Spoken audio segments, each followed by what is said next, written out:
I want to start today with the latest on that former police officer now charged with murder. We'll know pretty soon if he'll be able to get out of jail. Mike McCarthy is live in the newsroom to explain what to expect from this afternoon's court hearing. Developing at this hour, Columbus police working to find the shooter who shot two men on the south side of town. One of those victims has died. The investigators say one of the victims was on the line with his girlfriend. Overnight and most of today, teams with ODOT have been out in force. Trucks clearing out the roads, gearing up for another round of winter weather tonight. Jesse Starkey has a look at the plan to keep you safe. And developing tonight, the FDA set to decide on Friday if Johnson & Johnson will get the okay for their new COVID vaccine.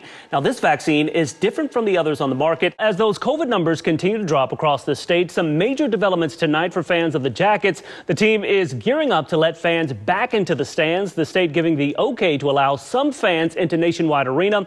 Now, all of this starts early next month. We've got team coverage of it all for you tonight. Jeff Reddick is live outside Nationwide Arena. And Jeff, this is great news not only for those fans, but I know a number of businesses in that area as well. A heartbreaking update tonight to a story that we've been following for the last week. The second child pulled from a house fire last weekend has died. Now, this all happened Saturday morning. All right, thank you, Jeff. Well, some great information as far as the Blue Jackets are concerned. And of course, Clay Hall has been following the team's fight to get fans back into the stadium. And Clay, the Jackets put in a lot of work to actually make this happen. Continuing coverage tonight in the shooting death of Andre Hill. As the case moves forward against the former officer charged in connection with that case, supporters of the family making sure their voices are heard. A group gathering today calling for justice. Tom Bosco following the governor's press conference all day today. And Tom, there's been a lot of frustration about people actually being able to get that vaccine, but the governor says the state is working on that. We're on your side tonight with a warning for all of you new investors. From Bitcoin to other stock investments, social media apps have become a prime target for scammers trying to get over.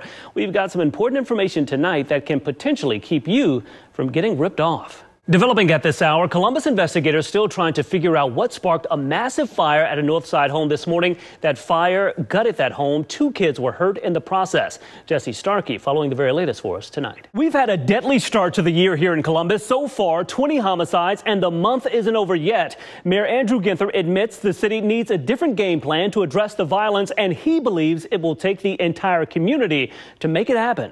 Here's the flowers we put up there. 2020, certainly a year to remember in Columbus, unfortunately for all the wrong reasons. A record-setting number of killings, 174 total. The first few weeks of January, similar scenes of crime tape and shaken families, communities left to deal with another murder. This isn't really just about policing our way out of a violent situation. Mayor Andrew Ginther telling us he's working to address this troubling trend, trying to think ahead, pushing for funding for mental health and addiction treatment, along with intervention programs. We want to grow those programs in the future to make sure, again, we get the right response at the right time. And quite honestly, Rodney, stop asking the police to solve all of our community's problems. We have many challenges before us, and we can't expect law enforcement to deal with all these challenges by themselves. But he is still making major changes within the department. This afternoon announcing he'd requested Police Chief Tom Quinlan to step back from his post shortly after our interview releasing a video detailing his reasoning. It became clear to me that Chief Quinlan could not successfully implement the reform and change I expect and that the community demands.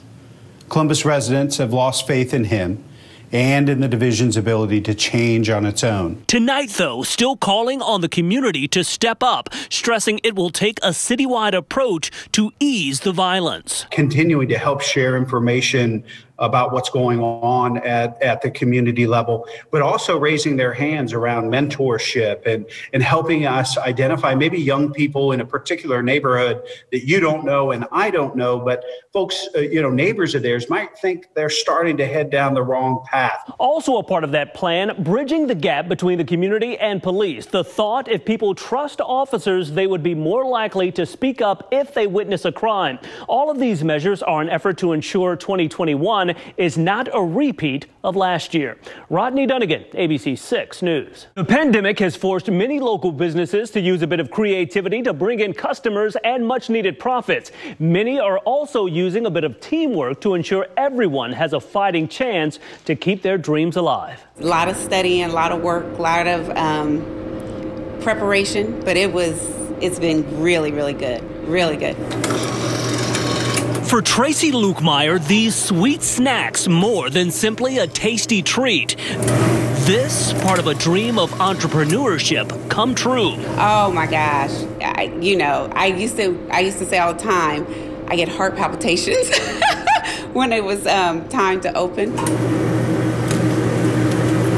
The owner of Donna's Delicious Dozen, like many business owners across Central Ohio, fighting to keep profits coming in spite of the pandemic. When it first hit in March, I was really scared. You can do half dozen is 9. A large part of her success, word of mouth, along with the Columbus Black-owned businesses Facebook page. The group pushing 80,000 members. Restaurants, clothing boutiques, you name it. It serves as an outlet for businesses to gain attention and support. I never expected it to grow at the rate it has. When I first created the page, the first day I had 46 members. And last time I checked, we were almost to 80,000. Autumn Perry Robinson started the group, citing the need, telling us it's been a big success. Well, I know typically with business, it is a competition, but I feel like with the page, we're more of a community, we're more of a family feel. So everybody can be successful and everybody can win. Business owners like Lukemire certainly thankful for the outlet. What they created was a community that helps each other. Members of the group believe that if everyone continues to work together, their dreams will continue to survive and thrive. Rodney Dunigan, ABC 6 News.